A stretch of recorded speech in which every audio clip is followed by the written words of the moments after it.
खबरें जो आपको सीधे जोड़ती हैं हमसे, जिनका आपकी जिंदगी पर होता है सीधा असर। खबरों की वही तस्वीर, बिना बदले बिना डरे, जज्बा सच का लिए, सच दिखाते हैं। सांसद पप्पू यादव पुलिसिया जुल्म के पीड़ित परिवारों से मिलने देवरिया थाने के बगरा गांव पहुंचे। सांसद पप्पू यादव ने कहा कि डीएसपी चंदन कुमार की मनमानी एवं हिटलर शाही शर्मनाक है। सांसद पप्पू यादव मुख्यमंत्री आईजी, डीआईजी एवं एसपी से घटना की जांच कर कार्रवाई की मांग की। सांसद पप्पू यादव ने न्याय नहीं मिलने पर सुप्रीम कोर्ट जाने की चेतावनी दी है। मुजफ्फरपुर, बिहार। मुजफ्फरपुर जिले के देवरिया थाना अंतर्गत बगरा गांव पुलिसिया जुल्म की कहानी बयां कर रही है, जहां बीते दिनों डीएसपी चंदन कुमार की हिटलर शाही ने वर्दी की आड़ में सारी सीमा को तोड़ डाला। रंजीत राय के परिवार की महिलाओं के साथ बुरी तरह मारपीट किया गया। उच्च अधिकारियों को इस घटना में चुप्पी कई सवाल खड़े करते हैं। पुलिसिया जुल्म की दर्दनाक कहानी की खबर जब गरीबों के मसीहा पूर्णिया सांसद राजेश रंजन उर्फ पप्पू यादव को मिली तो वे आनन फानन में बंगरा गांव पहुंचकर पीड़ित परिवार से मिलकर दर्द को साझा किया। सांसद पप्पू यादव इस घटना को लेकर कहा कि डीएसपी चंदन कुमार की मनमानी एवं पुलिसिया जुल्म जबलत उदाहरण है। डीएसपी चंदन कुमार ने वर्दी की आड़ में नंगा नाच किया है, जाति पूछकर घर में घुसकर महिलाओं के साथ बुरी तरह मारपीट की। सांसद पप्पू यादव ने कहा कि डीएसपी चंदन कुमार वर्दी की आड़ में गुंडई का खेल कर रहा है, यह बर्दाश्त के लायक नहीं है, न्याय के लिए कोर्ट जाएंगे। सांसद पप्पू यादव मुख्यमंत्री आईजी, डीआईजी, एसपी से इस घटना की जांच कर कार्रवाई की मांग की है। न्याय नहीं मिलने पर सुप्रीम कोर्ट जाने की चेतावनी दी है। सांसद पप्पू यादव ने कहा कि जब मैं दुनिया के लिए लड़ सकता हूं तो अपने मां बहनों के लिए कुछ भी कर सकता हूं। न्याय के लिए आवाज बुलंद करने की जरूरत है। भारत टीवी 24 के संवाददाता अजय गुप्ता मुजफ्फरपुर जिले के देवरिया थाना क्षेत्र के बंगरा गांव से पुलिसिया जुल्म के पीड़ित परिवार से मिलते सांसद पप्पू यादव की तस्वीर एवं दर्दनाक घटना को लेकर सांसद पप्पू यादव ने क्या कुछ कहा, हम आपको रूबरू कराते हैं। देवरिया थाना और गांव बंगड़ा एक मिनट पता है बंगरा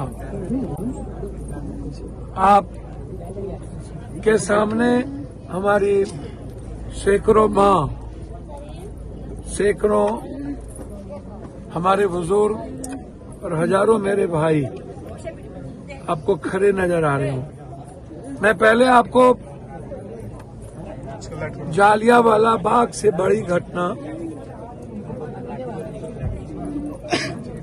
आप शायद इस घटना को आप देख रहे होंगे। ये महिलाओं का, मेरी माँ बहनों का शरीर है। दरियापुर के थाना 8 थाना और यहाँ के डीएसपी कुमार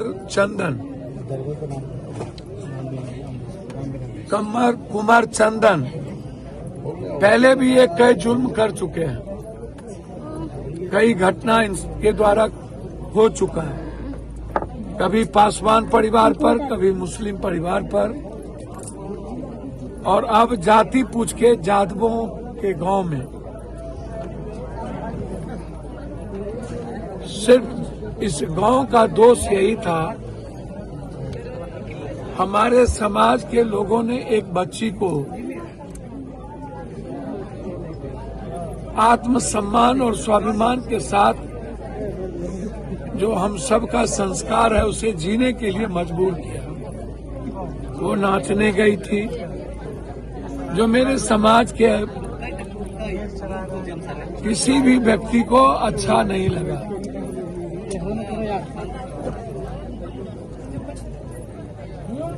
रोकने के बाद पंचायत हुई।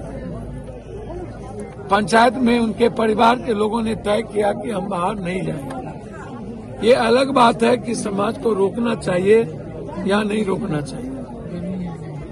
सभी तरह के लोगों की अपनी लाइफ है और किसी के जीने के अधिकार में दखल देने की जरूरत ना मेरा कानून देता है, ना कोई लोकतांत्रिक व्यवस्था। क्या गुनाह था मेरी माँ का, क्या गुनाह था मेरी बेटियों का, क्या गुनाह था मेरी बहनों का? बस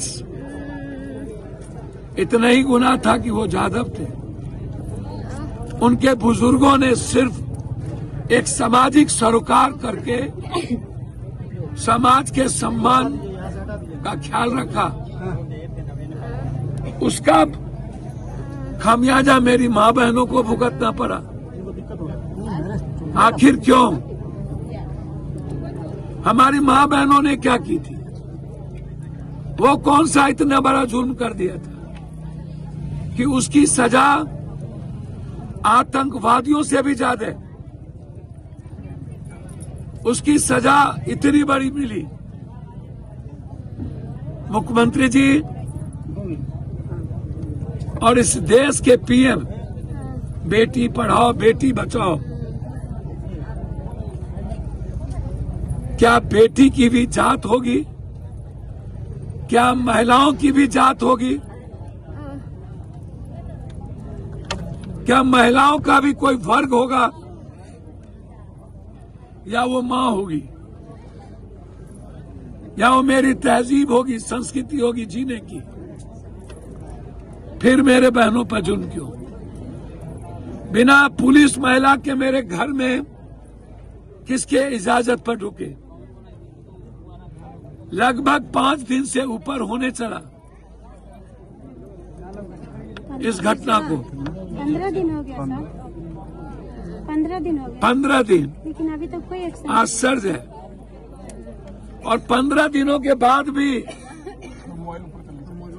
मेरी माँ बेहोश है,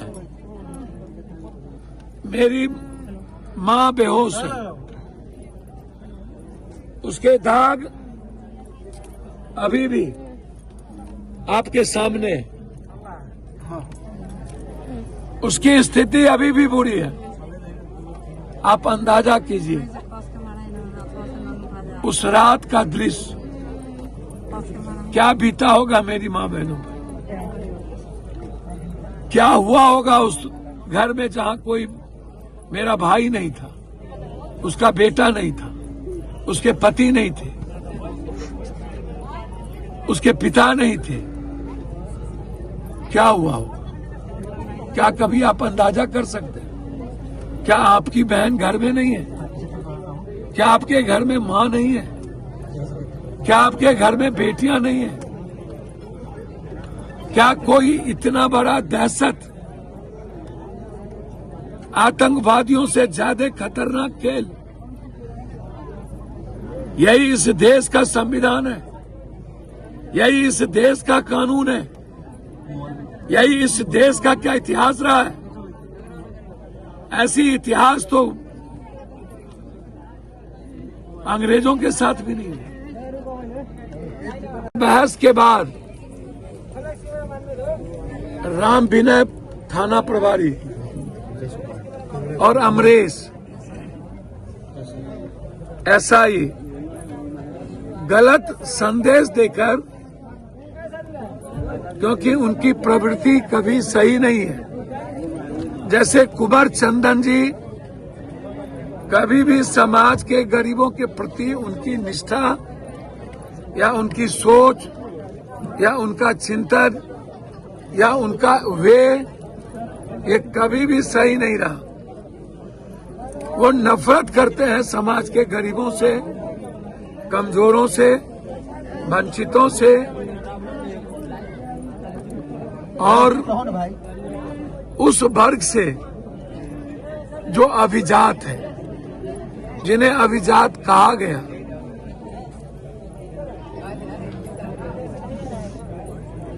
एक घटना उनके द्वारा नहीं है, कई घटना हो चुकी है। मैं कई बार आपको कहा, लगातार जैसे सीतामढ़ी में एक यादव समाज के ही एक प्रतिष्ठित व्यक्ति को पीटते पीटते मार दिया गया। आरा में 5 हत्या हुई, जिसमें चुन करके जादवों और कुशवाहा को मारा गया। फिर बक्सर में नरसंहार हुए। लगातार दलितों पर इस बिहार में जुल्म, अल्पसंख्यकों पर जुल्म, और सबसे ज्यादा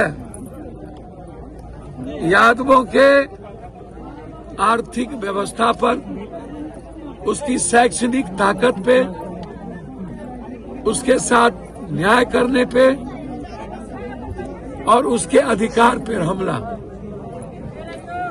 मैंने ट्वीट किया था कि क्या यादव होना या दलित होना या माइनॉरिटीज होना या गरीब होना क्या बिहार में गुनाह है?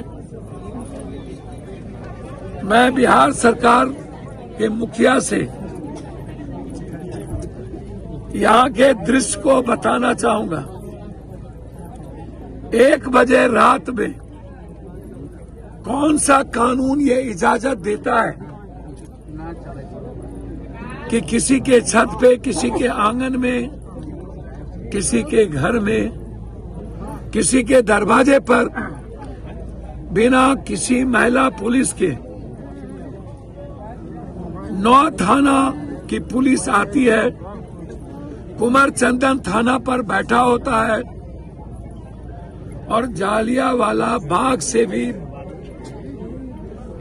ज्यादा भयावह स्थिति पैदा की जाती है। क्या किसी कोर्ट का सर्च वारंट था? क्या किसी कोर्ट के आदेश पर वो किसी को गिरफ्तार करने आए थे? क्या कोई कोर्ट 8 बजे रात के बाद, संध्या 6 बजे के बाद और सुबह 6 बजे तक, सूर्य अस्त के बाद, क्या किसी को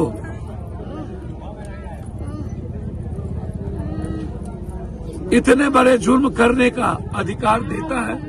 हमेशा अपने सम्मान के लिए जीता है। सम्मान नहीं बचेगा, जीने का कोई राइट नहीं है। जब हम पूरी दुनिया के लिए लड़ सकते हैं, जब हर जाति धर्म के लिए अपनी जिंदगी दे सकते हैं, तो अपनी माँ बहनों के लिए मैं कुछ भी कर सकता हूँ। कुछ भी मतलब कुछ भी। ये मैं आपको आज वादा करके जाता हूँ। 72 घंटे के बाद मैं कोर्ट जाऊंगा, ये मैं आपको वचन देता हूँ। फिर मैं आग्रह करूंगा पूरे बिहार के न्यायप्रिय समाज से कि आप पूरे सोशल मीडिया पर इस गांव के जस्टिस के लिए आप ट्रेंड कैंपेन करें। Justice for Bhangra, justice for हमारी माँ, जस्टिस फॉर माँ, यह कैंपेन होनी चाहिए ताकि ऐसे धृतराष्ट्र सरकार को, गूंगी और बहरी सरकार को और गूंगी और बहरी विपक्षी को, जब रोम जल रहा था तो नीरो बंसी बजा रहा था। वही हालात आज विपक्ष की और सत्ता पक्ष की है। 4 महीने ही वोट के समय बचे हैं। अभी दिखिएगा, फिर 5 साल के पहले 4.5 साल तक यह जनप्रतिनिधि मजे लेंगे। पुनः एक बार अंत में मुख्यमंत्री जी, डीजी साहब, एसएसपी साहब, ग्रामीण एसपी और डीआईजी मुजफ्फरपुर और विपक्ष के तमाम लोगों से कि आप इस गांव के न्याय के लिए इस गांव आइए, ताकि गलत लोगों को सजा मिल सके। यदि यह सजा नहीं मिली तो आतंक नासूर बन जाएगा, आतंक चढ़ के बोलेगा, अपराध चढ़ के बोलेगा, गलत आदमी स्थापित हो जाएंगे। बार बार या डीएसपी चंदन कुमार जुल्म करते रहेंगे गरीबों पर और हम मुख दर्शक बनते चले जाएंगे। उसके जुल्म को मिटा देने की जरूरत है। यही मैं आपसे आग्रह करने आया। मुझे दुख है कि जिस कोख ने हमें जन्म दिया उसके सम्मान की रक्षा नहीं कर पाते, लेकिन न्याय के लिए लड़ेंगे। मैं धन्यवाद दूंगा यहाँ के नौजवानों को जो लगातार संघर्ष कर रहे हैं। इस डर के भय के वातावरण में लगातार अपनी मां बहनों के सम्मान के लिए वो लड़ रहे हैं। मैं मुजफ्फरपुर के उन दलाल नेताओं को आग्रह करना चाहूंगा जो मेरे ही जाति में है, दलाली करना बंद कर दे, विभीषण बनना बंद कर दे, दुष्टई करना बंद कर दे, धूर्तई करना बंद कर दे,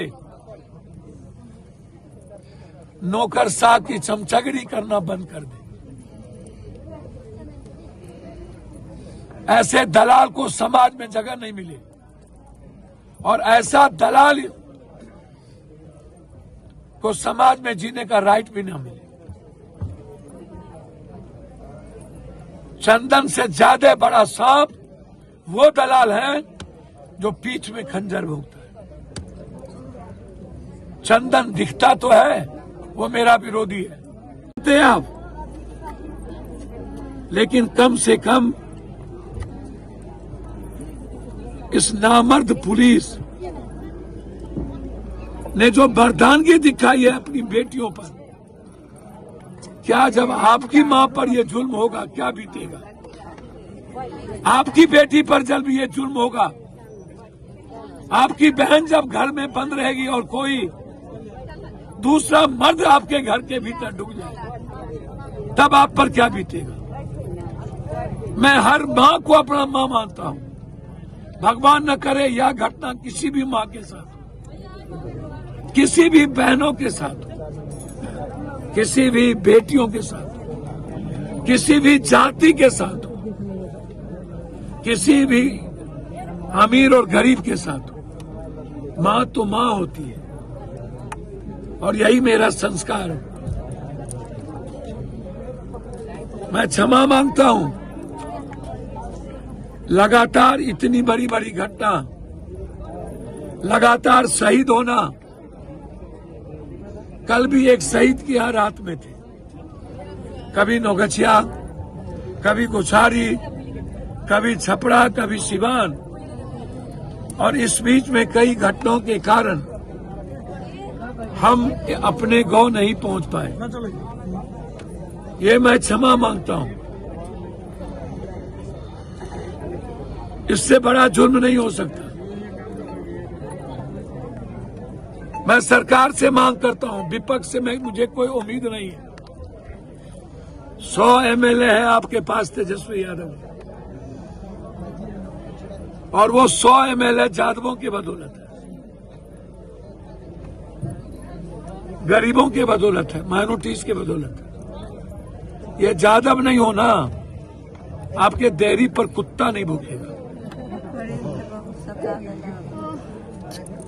जब आप अपने खून को नहीं संभाल पाई 100 एमएलए होने के बाद, मेरे पास 10 एमएलए होना मुख्यमंत्री और प्रधानमंत्री की सांस रोक देगी।